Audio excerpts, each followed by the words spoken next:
What's going on, guys? This is John Zakari, and today I want to talk about the most recent 3DS-focused Nintendo Direct that took place on September 1st. Despite the negatives I'm going to say about it, I've got to say this is the way I like Directs to go in terms of structure. Quick, back-to-back updates on games. Sure, I'm not a fan of the little comedy skits in between, but they weren't too imposing here. With that said though, a lot of Wii U owners were upset watching this, and I understand why. As I've stated for a while now, the Wii U is pretty much dead, and the only reason to get one now is to play the back catalog, which I still believe is quite great. But we've seen sprinkles of the Wii U library make their way onto the 3DS, and today we got two major ones, Super Mario Maker and Yoshi's Woolly World, were both confirmed to be making their way to the 3DS. Now, I do get both sides here. The Wii U owners feel kind of dissed, as the one thing they really have for supporting the Wii U is the Nintendo first-party games, which doesn't really amount to many when you consider the console is ending its life cycle. And we're just seeing more and more of these titles jump onto the handheld, and oftentimes with exclusive content not available on the Wii U version. We saw more Hyrule Legends DLC, and Yoshi's Woolly World is going to have a bunch of exclusive Poochie content.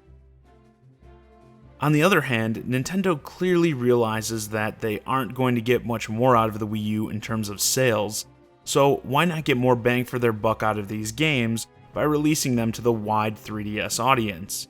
It's a smart business move. My take on this is, I don't really see a problem with releasing these games, especially since they're not coming out for quite some time, and they've already been on the Wii U for a while. Along with the fact that the Wii U versions are far more impressive visually. But I don't really like the exclusive content stuff. I never like those sorts of things, but especially when we're talking about the handheld version getting the bonus stuff. Like, at least when the console version has exclusive things, you can argue that, hey, we couldn't fit everything onto the handheld. But when the console owners are the ones getting gypped, it just seems like a cheap ploy to get fans who already own the game to buy it all over again for a few pieces of new content. I feel like leaving the original adopters high and dry with these add-ons, as well as having to watch all the new games that are coming out for 3DS. I mean, if you're a person who has a Wii U, and you don't have a 3DS, it's gotta make you sad watching game announcement after game announcement being made for the 3DS, while the Wii U just has nothing coming up. It just feels like a slap in the face to those people, as most likely it's the money from their purchases that what made these 3DS versions possible. I mean, they're not going to spend the time and money to port games that flopped on the Wii U, and these people should be rewarded accordingly. Now, the Wii U did actually get a new announcement. The Legend of Zelda Skyward Sword is coming to the eShop for Wii U. Reggie also came out to talk about the upcoming NES Classic Edition, where he actually echoed some of the hopes I had in my previous video. In that video, I mentioned that I hope the NES Classic Edition gets positioned to get people hyped for the NX, using the example that I could see someone playing the original Legend of Zelda on this Classic Edition console, and then seeing ads for Breath of the Wild and wanting to play that as well.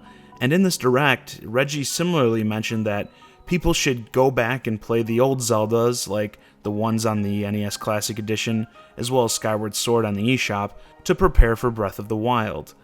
Smart way to get people to buy the current offerings, as well as hype up the upcoming ones.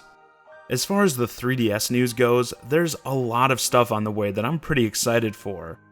One that comes to mind right away is the new Yokai Watch games, as now that we have more confirmed for the West, I'm definitely going to jump on board the series, as I was kind of holding off on the first release we got to see if we were going to get more over here, and I think it's also interesting to see the series getting the Pokemon treatment with two versions that have exclusive yokai. With the games feeling similar to the Pokemon series, I think it does make sense. Though I don't know if there's any sort of way to trade in these games that would allow you to get the exclusive yokai from the other versions onto yours, as that'd be kind of sad if there isn't. Someone can let me know in the comments if the games have any sort of trading. There's the new Dragon Quest releases, particularly the Dragon Quest VIII remake that I'm really excited for. The Pikmin side-scroller, which looks okay. Personally, I wasn't too crazy from what I saw myself, but I know a lot of other people were. But the highlight for me of the whole thing was definitely Ever Oasis. Everything I've seen on this game so far, I've really enjoyed, from the art style to action RPG gameplay. This is one of those games that makes 2017 feel so far away. I can't wait to get my hands on it. With that, this video's a wrap. Let me know your thoughts on this most recent Nintendo Direct in the comments. How do you feel about the Wii U games making their way to the 3DS? And if you enjoyed the video, subscribe to my channel now and you can say you're a subscriber before it was cool. As always, I'm John Zakari, and thanks for watching.